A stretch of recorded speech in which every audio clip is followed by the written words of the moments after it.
نحمدہ و نصلی علی رسولہ الکریم اما بعد فاعوذ باللہ من الشیطان الرجیم بسم اللہ الرحمن الرحیم رب اشرح لی صدری ویسر لی امری واحلل عقدۃ من لسانی یفقہوا قولی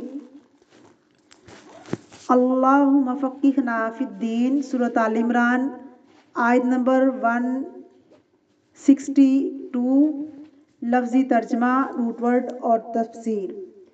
افمن اتبع، کیا پھر وہ شخص جو اتباع کرے، رضوان اللہ، اللہ کی رضا کی، جیسے نبی کریم صلی اللہ علیہ وسلم کرتے ہیں، کمن، وہ اس جیسا ہو سکتا ہے، با جو مستحق بنا ہو، بساخطن، ناراضگی کا، من اللہ، اللہ کی، ومأواہ، اور جبکہ اس کا ٹھکانہ جہنم، جہنم ہے، وبئس، اور وہ بہت بری، المصیر، جگہ ہے لوٹنے کی۔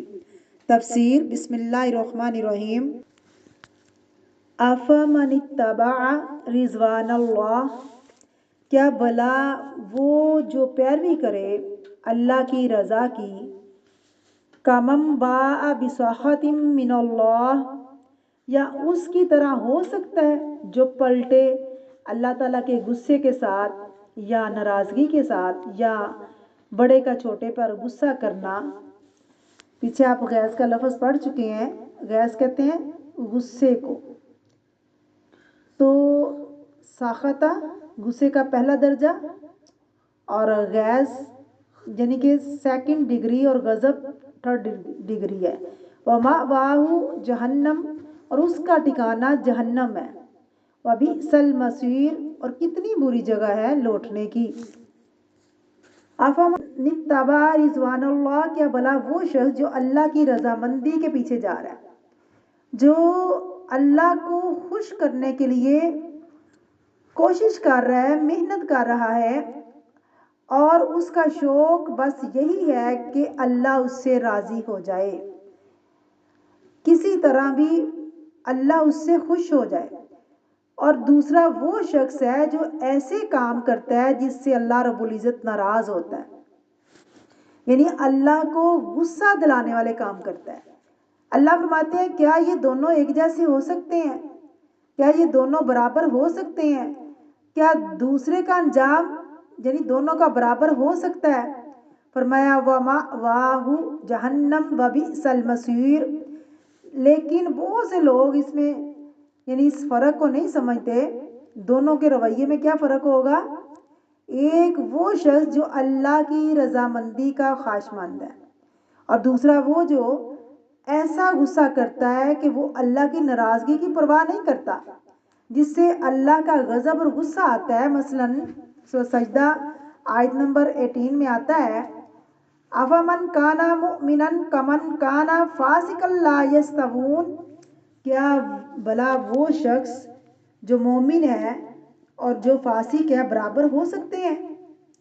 لا یستوون، برابر ہو سکتے نہیں، ہو سکتے نہیں، برابر ہو سکتے، کیونکہ اللہ رب العزت نے قیامت کا دن کیوں رکھا؟ اللہ فرماتے ہیں کیا متقی لوگوں کو فاجروں کی طرح کر دے؟ نہیں، دونوں میں فرق ہے، کیونکہ انہوں نے نیکیاں کی، انہوں نے محنت کی، انہوں نے کوشش کی، اور ایک وہ شخص ہے جس نے اپنی زندگی اپنی مرضی کے مطابق گزاری، جس نے اپنی زندگی عیش و عشرت کے اندر گزار دی، جس نے اللہ کو ناراضگی کے کام ہی کیے۔ تو دونوں کے رویے میں کیا ہے؟ فرق ہے نا، دونوں کے کاموں میں بھی فرق ہے، دونوں کے اعمال میں فرق ہے، اور دونوں کے انجام میں بھی فرق ہے۔ دو مختلف راستے ہیں نا، ایک جنت کا راستہ اور ایک جہنم کا راستہ، تو جیسے راستے مختلف ہیں، کام مختلف ہیں، تو اجر اور ثواب اور درجے بھی ان کے مختلف ہیں۔ تو ہمیں اپنے بارے میں سوچنا چاہیے کہ میں کون سے کام کر رہی ہوں اور میں کہاں کھڑی ہوں۔ کیا جو کام میں کر رہی ہوں وہ مجھے اللہ کی رضا کے قریب کریں گے، یا اللہ تعالیٰ کی نظر میں بری ہوں؟ تو اللہ تعالیٰ تو مجھے دیکھ رہے ہیں نا، یا میں ایسے کام کر رہی ہوں کہ اللہ کو دیکھ کر مجھے غصہ آتا ہے؟ ایسی چیزوں کا فرق جانیے۔ کوشش کریں کہ وہ کون سی چیز ہے جو مجھے اللہ کی رضا کا مستحق بناتا ہے، اور کون سے کام ہیں جو مجھے اللہ کے قریب کر دیں گے، اور وہ کون سے کام ہیں جو اللہ کی نافرمانی کے کام ہیں جس سے اللہ کا غضب بھڑکتا ہے، جس سے اللہ کو غصہ آتا ہے، اور اللہ فرماتے ہیں میں رحمت کی نظر بھی نہیں اس انسان کی طرف کروں گا جو نافرمان ہے۔ تو ہمیں اپنا اپنا جائزہ لینا ہے، اور اللہ تعالیٰ ہمیں نیک کام کرنے کی توفیق عطا فرمائے، آمین۔